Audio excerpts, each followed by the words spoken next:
Learn English through stories. G43 PDF. Adapted and modified by Kulwant Singh Sandhu. Contents: 1. Fool's Gold.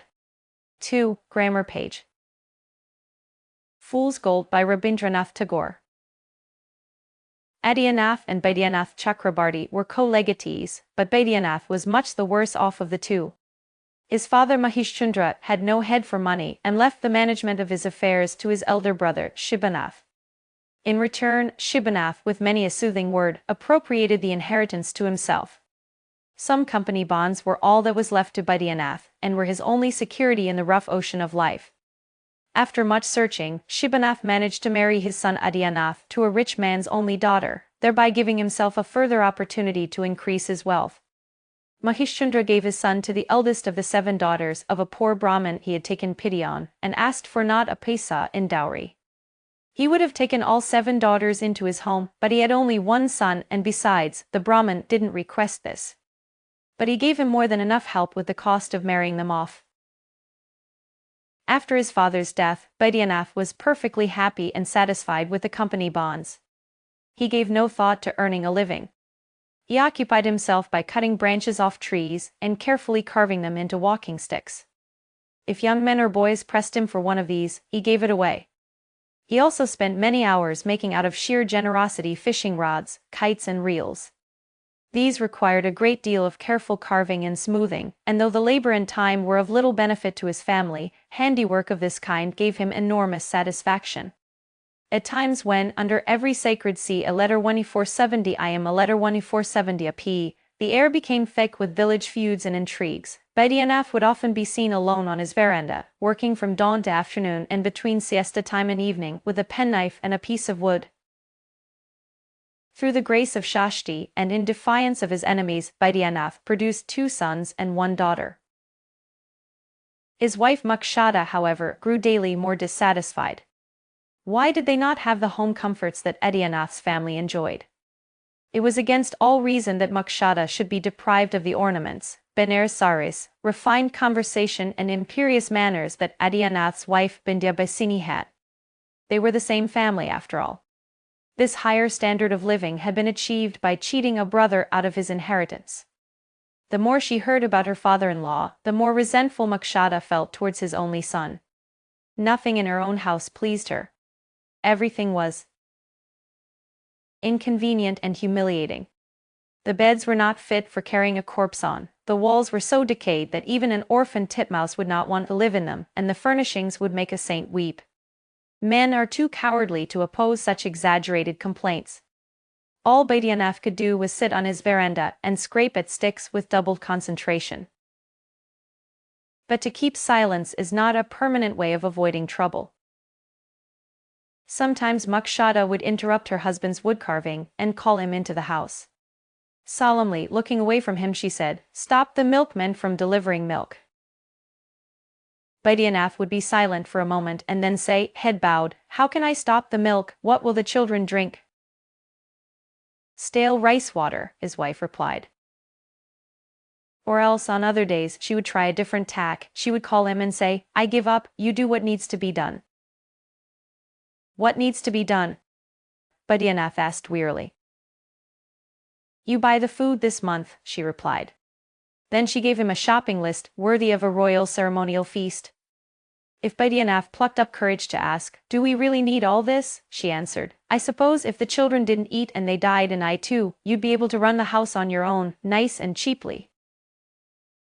Baidyanath gradually realized he could not go on carving walking sticks.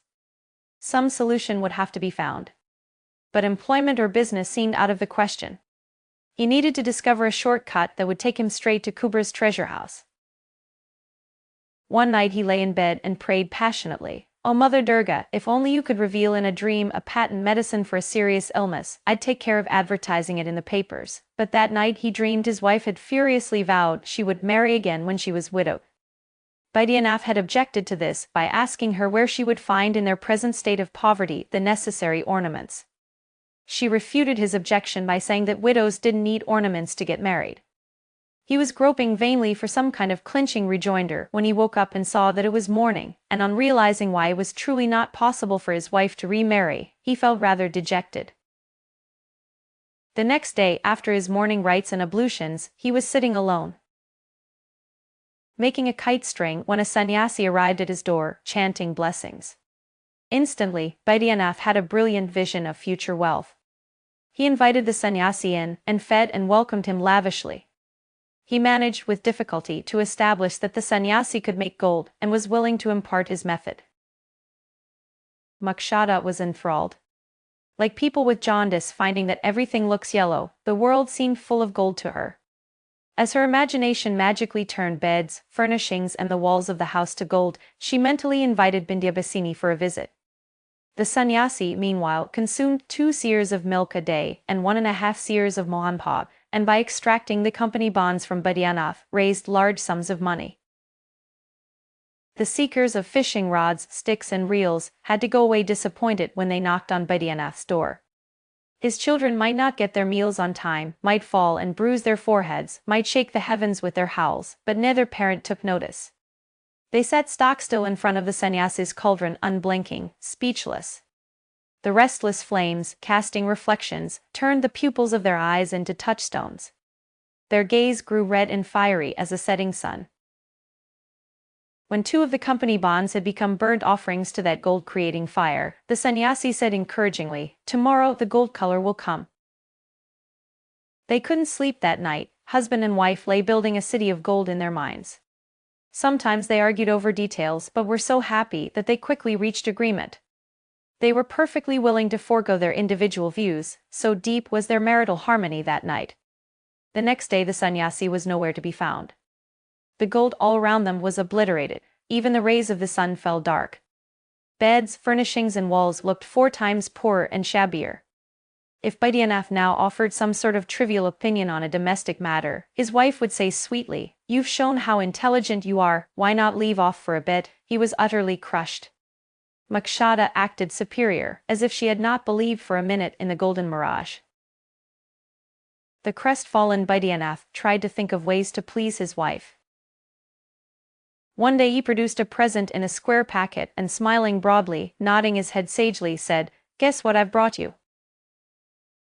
Concealing her curiosity, she said casually, "How should I know? I'm not a soothsayer." Without further ado, Baidyanath slowly untied the knots in the string, blew the dust off the wrapping paper, and gingerly unfolded the paper, to reveal an art studio colored print of the 10 forms of Durga. Turning it to the light, he held it up before his wife. She immediately thought of the English oil paintings hanging in Bindyabhasini's bedroom. In a tone of excessive indifference, she said, "Well, I never. You can hang it in your sitting room and admire it there. It's not my style." Baidyanath glumly realized that, along with other skills, God had denied him the difficult art of pleasing his wife. Meanwhile, Mokshada was consulting fortune-tellers of every kind, showing them her palms or getting them to study her horoscope. They all said her husband would outlive her. Although she was not very enthused by that joyous prospect, her curiosity remained unabated. She heard that her childbearing chances were good, that the house would soon be full of sons and daughters. She was not overjoyed about that. Eventually, however, an astrologer told her he would burn every one of his scrolls if Baidyanath failed to find hidden treasure within a few years. So powerful an oath convinced Mokshada of the truth of his prediction. The astrologer took his leave, lavishly rewarded, but life now became unbearable for Baidyanath. There were several common or garden routes to wealth, such as farming, employment, theft, or deception. But there was no standard way of finding hidden treasure. So the more Mokshada urged him and scolded him, the less he could see which road to take. He could not decide where to begin digging, which pond to dredge, which wall in the house to demolish. Greatly annoyed, Mokshada told her husband that she never knew a man could have dung instead of brains in his head. "Get moving," she said. "Do you think the sky will rain money if you sit gaping like that?" She was right, and Baidyanath too was desperate to make some sort of move, but where and by what means, no one could tell him. So he continued to sit on the veranda carving sticks. It was the month of Asvin, and the Durga Puja was drawing near. From the 4th of the month on, boats were arriving at the ghat. People were returning home. They brought baskets of arum, pumpkins, dry coconuts, trunkfuls of clothes, umbrellas and shoes for the children, perfume, soap, new storybooks and sweet-smelling coconut oil for their loved ones. Autumn sunshine filled the wide, cloudless sky like a festive smile. Ripening paddy fields rippled, glossy rain-washed leaves rustled in the fresh cool breeze, and returning villagers in raw silk china coats made their way home along field paths. Each had an umbrella over his head and a twisted chadar swinging from his shoulder. Baidyanath sat and watched and sighed from the bottom of his heart. He compared his joyless home with the atmosphere of festivity and homecoming in so many other houses, and said to himself, "Why did God make me so useless?" His sons rose at dawn to see the image of Durga being made in Baidyanath's yard. At mealtimes the maid had to go and drag them home. Baidyanath sat and reflected on the fruitlessness of his life amidst such universal festivity. Rescuing his two sons from the maid, he took them onto his lap and hugged them and asked the elder one, "Well, Abu, tell me what you would like for the puja?" "I'd like a model boat, father," said Abinash at once. The younger one, not wanting to be inferior to his brother in any respect, said, "I'd like a boat too, father." Sons worthy of their father. All he could do was make useless things, so that was what they wanted. "Very well," he said. Meanwhile, a paternal uncle of Mukshada's, a lawyer, had returned home from Benares for the puja holidays. Mukshada visited his house several days running. One day she said to her husband, "I think you should go to Benares." Baidyanath immediately imagined that his death was near, that astrologers had discovered the date in his horoscope. His partner in life had found out, and was making preparations for his life beyond death. She told him, however, that there were rumors about a house in Benares where hidden treasure might be found. He must go and buy the house and bring home the treasure. "Heaven forbid," said Baidyanath. "I can't go to Benares." He had never been away from home. Women, so say the writers of the ancient Shastras, know instinctively how to make a family man adopt a life of asceticism. Mukshada's rhetoric filled the house like chilly smoke, but it only made poor Baidyanath's eyes water. It failed to make him go to Benares. 2 or 3 days went by. Baidyanath sat cutting, carving, and gluing pieces of wood to make 2 model boats. He fitted them with masts, cut up cloth to fix as sails, gave each a red cotton pennant, added oars and rudders. He even gave them passengers and a tiny helmsman. In all this he showed great care and astonishing skill. There is no boy alive whose heart would not have skipped a beat at the sight of such boats. So when Baidyanath gave them to his sons on the eve of the 7th day of the puja, they danced for joy. Even the shell of a boat would have been sufficient, but these had rudders, sails, boatmen in position. They were wonderful. Attracted by the whoops of delight from the boys, Mukshada came and saw their indigent father's puja presents. At the sight she raged, sobbed and beat her brow, then she snatched the 2 boats and threw them out of the window. Others were getting gold necklaces, satin shirts, embroidered caps. This miserable husband of hers had fobbed his sons off with 2 toy boats. Not a paisa had been spent on them. He'd made them himself. The younger boy wailed loudly. "Stupid boy," she said, giving him a clout. The elder boy forgot his own distress when he saw his father's face. Trying to sing cheerfully, he said, "I'll look for the boats early tomorrow morning, father, and bring them back." The next day Baidyanath agreed to go to Benares. But where was the necessary money? His wife sold some jewelry to raise cash, jewelry from his grandmother's era. Heavy, pure gold ornaments like that are unobtainable today. Baidyanath felt he was going to his death. He embraced and kissed his children, and left home with tears in his eyes. Even Mukshada wept. The owner of the house in Benares was a client of Mukshada's uncle. Probably that was why it was sold at such a steep price. Baidyanath took sole possession of it. It was right on the river, water lapped against its foundations. At night Baidyanath shivered all over. He lay in an empty room, wrapped in his chadar, with a lamp by his pillow, but he couldn't sleep. At dead of night, when all noise outside had stopped, he was roused by a clinking noise from somewhere. It was faint, but clear, as if the king of the underworld's treasurer was sitting and counting money. Baidyanath was afraid, but was also curious and full of impossible hope. Carrying the lamp in his trembling hand, he went round the rooms of the house. If he went into one room, the sound seemed to be coming from another. If he went to that room, it seemed to be coming from the previous one. He spent the whole night wandering from room to room. When day came, the underground clinking blended with other sounds and was no longer distinct. The following night, at 2 or 3 o'clock, when the world was asleep, the noise started again. Baidyanath's heart was pounding. He could not decide where to go to trace the noise. In a desert, the gurgle of water can sometimes be heard, but it is impossible to say where it is coming from. One is afraid of losing it completely by following a false path. The thirsty traveler stands stock still, straining his ears with all his might, his thirst growing and growing. Baidyanath was like that. He spent many days in this state of uncertainty. Sleeplessness and futile anxiety spread deep furrows over his formerly serene and kindly face. His sunken eyes blazed like desert sand in the afternoon. Then, one night, at 2 o'clock, he locked all the doors in the house and started to tap the floors with a crowbar. The floor of a small side room sounded hollow. While the rest of the town slept, Baidyanath crouched alone, digging down into the floor. When it was nearly dawn, his excavations were complete. He saw that there was a sort of lower room in the darkness of the night. He was not brave enough to step down into it recklessly. He spread his bedding over the hole and lay down. But the clinking noise was so distinct now that he had to get up again, though he was not prepared to go away, leaving the room unprotected. Greed and fear pulled at him in two opposite directions as the night came to an end. The noise could now be heard in the daytime too. He stopped the servant from coming into the room and had his dinner outside. Then he went back into the room and locked the door. With Durga's name on his lips, he removed the bedding from the mouth of the hole.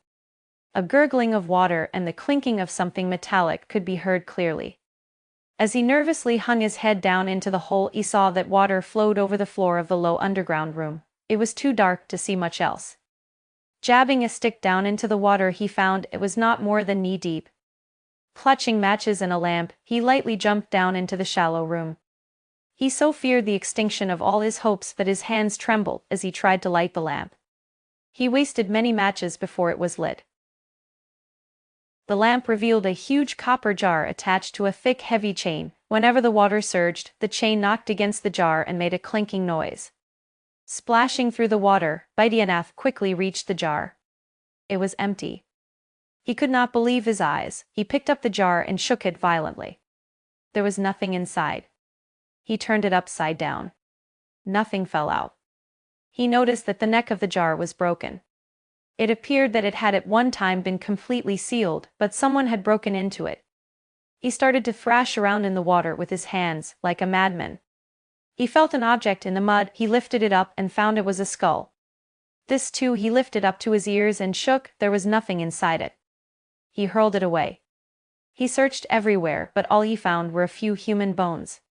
He saw that part of the wall which backed onto the river was broken. Water was coming in there, and someone whose horoscope had also predicted the discovery of hidden treasure had possibly come in through that hole. In utter despair, Baidyanath gave a long, heart-rending groan, "Maa," and the echo seemed to include the groans of many disappointed people from ages past, groans rising from deep underground with gloomy resonance. Then, covered with mud, he climbed out of the underground room. The crowded world outside seemed a complete lie, as empty as that broken chain jar. He couldn't bear the thought of having to pack up his things, buy a ticket, get onto the train, return home, quarrel with his wife, carry on with his daily existence. He just wanted to slide and slump into the water, like the crumbling riverbank. He did, even so, pack up his things, buy his ticket, and climb onto the train. And one winter evening he arrived back at his house. On autumn mornings in Asvin, Baidyanath had sat by his door and watched many people returning home, and had often sighed with envy at their joy at returning from afar. He never dreamed he would one day suffer an evening like this. He entered the house and sat on a wooden seat in the yard as if in a trance. He did not go indoors. The maid was the first to see him and broke into shrieks of delight. The children then came running, and finally Mokshada sent someone to fetch him. Baidyanath felt as if he was coming out of a trance, waking up in his former, familiar world. With a pale face and weak smile, he lifted up one of the boys, and taking the hand of the other, went indoors. Lamps were alight, and though it was not yet fully dark, the winter evening was as still as night. For a while Baidyanath said nothing, then he gently asked his wife, "How are you?" His wife did not reply, but asked, "What happened?" Baidyanath struck his brow with his palm and said nothing. Makshada's expression was grim. The children, sensing that something was very badly wrong, softly withdrew. They went to the maid and said, "Tell us that story about the barber," then they went to bed. Darkness fell, but no word passed between Baidyanath and his wife. An eerie silence reigned, and Makshada's lips were tight shut, ominous as thunder. At last, still without a word, she slowly went into her bedroom and locked the door from inside. Baidyanath waited silently outside. The night watchman called out the hours. The world sank exhausted into untroubled sleep. From his family all the way up to the stars in the sky, no one had anything to ask the sleepless, disgraced Baidyanath. Very late at night, his eldest son, probably waking from a dream, got up, tiptoed out onto the veranda and called, "Father." His father was not there. Raising his voice, going right outside the closed doors, he called, "Father," but no answer came. Fearfully, he went back to bed. In the morning, the maid prepared Baidyanath's tobacco as she had always done before, but she couldn't find him anywhere. Later in the day, neighbors came to visit their recently returned friend, but he was not there. The end. Note: see a letter 1E47 letter 1E0D. I am a letter 1E47 letter 1E0D. A P, strictly, a shrine for the goddess Shandi, but it normally refers to the roof structure used for community gatherings and festive occasions in Bengali villages. 2. Grammar page.